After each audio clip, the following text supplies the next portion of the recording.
Tudi danes imamo za vas zanimiv nasvet Jelene Dimitrijevič. Ujeli smo jo v ekološki trgovini Kalček v Šiški, kjer je govorila o FODMAP dieti.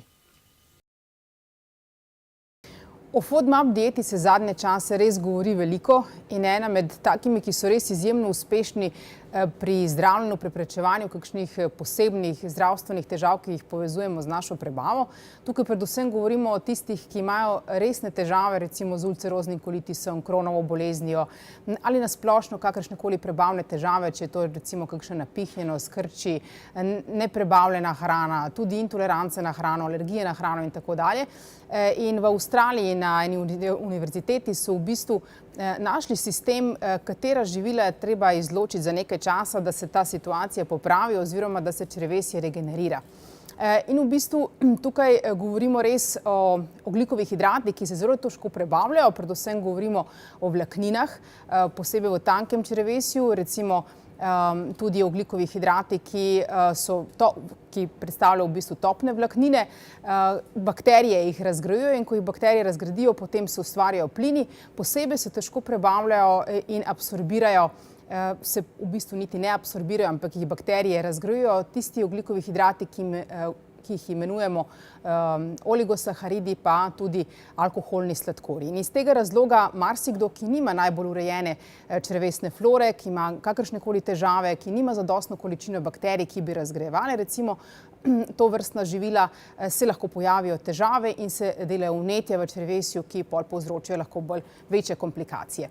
Zdaj, hrana, ki se je treba izogibati v tem času, je res različna, raznovrstna dieta se seveda omeji, ampak za kratek čas. Tukaj govorimo recimo o 3 tednih do tam 2 mesecih. V tem času je treba izločiti predvsem živila, ki so bogata s fruktozo, fruktanska živila, tudi tista, ki vsebujejo galakto-oligosaharide, poliole in samo fruktozo, pa tudi za tiste, ki uživajo mleko, mlečne izdelke, to so živila, ki so bogata z laktozo.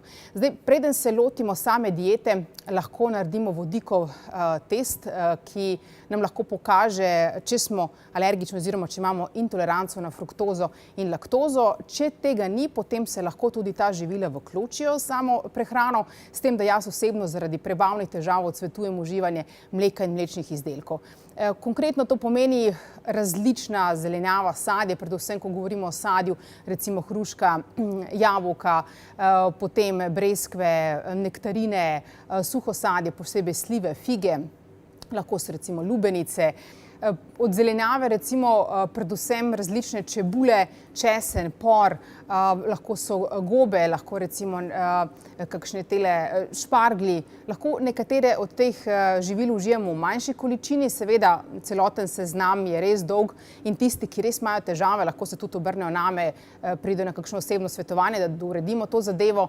Lahko so težave recimo z brokolijem, cvetačo in tako dalje, od samih oreškov, recimo indijski oreški, pistacije, potem živila, ki so bogata z inulinom, vsa umetna sladila, alkoholni sladkorji, različne vrste stročnic, s tem, da tukaj lahko užijamo recimo različne izdelke iz soje, kot so tofu, tempeh, tudi miso pasta, z drugimi stročnicami, tako da lahko užijemo majhno količino, to je 1/4 skodelice kuhane čičerike ali leče, odvisno seveda, če bo tudi to naše telo preneslo.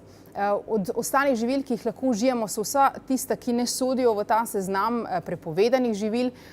Seveda tega je tudi veliko, ne boste lačni, definitivno ne bo takega hudega pomanjkanja, ampak seveda tudi je treba paziti na žita, posebej tista žita, ki vsebujejo gluten, tega tudi izločimo za nekaj časa.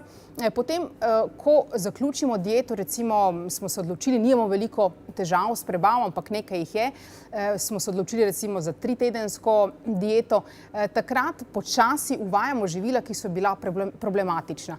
To pomeni, da se lotimo recimo ene posebne skupine, a bo to recimo fruktoza, pa živila, ki so bogata s fruktozo. Potem v tem tednu, ko bomo uvajali nova živila, uvajamo eno po eno živilo na vsake 3 dni. In na tak način, ko zaužijemo tudi normalno količino teh živil, bomo hitro ugotovili, če je naše telo pripravljeno, da zaužijemo to vrstno živilo. Recimo, ne vem, če smo imeli težave s sadjem, kakšne hruške recimo, in jih začnemo po 3 tednih ponovno uživati. Če smo še zmeraj napihnjeni, če naša prebava ne deluje optimalno, potem je to živilo treba izločiti za dlje časa iz naše prehrane. Tako da priporočam vsi tisti, ki imate težave in potrebujete več informacij, lahko se obrnete name in potem bomo skupaj reševali težavo, ki je danes za marsikoga velik problem.